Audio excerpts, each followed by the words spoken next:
ବିବାହିତା ମହିଳାଙ୍କୁ ମାରାତ୍ମକ ଆକ୍ରମଣ, ଥାନାରେ ଅଭିଯୋଗ। ବଲାଙ୍ଗୀର ଜିଲ୍ଲା ବଙ୍ଗୋମୁଣ୍ଡା ଥାନା ଚୁଲିଫୁଙ୍କା ଗାଁରେ ଘଟିଛି ଅଘଟଣ। ଅଞ୍ଜନା ଦାସ ନାମକ ଜଣେ ବିବାହିତା ମହିଳାଙ୍କୁ ସେହି ଗାଁର ଜଣେ ଯୁବକ ମାରାତ୍ମକ ଆକ୍ରମଣ କରିଥିବା ଅଭିଯୋଗ ହୋଇଛି। ଆକ୍ରମଣରୁ ମହିଳା ଜଣକ ଲହୁଲୁହାଣ ଅବସ୍ଥାରେ ପଡ଼ିଥିବା ବେଳେ ତାଙ୍କୁ ଉଦ୍ଧାର କରି କଣ୍ଟାବାଞ୍ଜି ଡାକ୍ତରଖାନାରେ ଭର୍ତ୍ତି କରାଯାଇଛି। ମହିଳାଙ୍କ ମୁଣ୍ଡରେ ଗଭୀର ଆଘାତ ଲାଗିଥିବା ଜଣାପଡ଼ିଛି।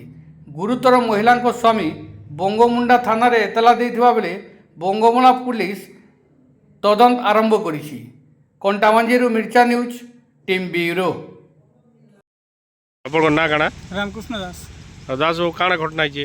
आज्ञा से राकेश बाग आसिक झमेला कला से फालतू फालतू आम गोटे कंपाउंड वाल दूसु सेनके से जमीन प्लट यहाँ नापानापी कलु कि नहीं कि आसिक जबरदस्ती बनू बोले से मोर झगड़ा कला तार झगड़ा होकर मत पिटापुटी कला तार मोर मिसेस के पत्थर मारी दीछे।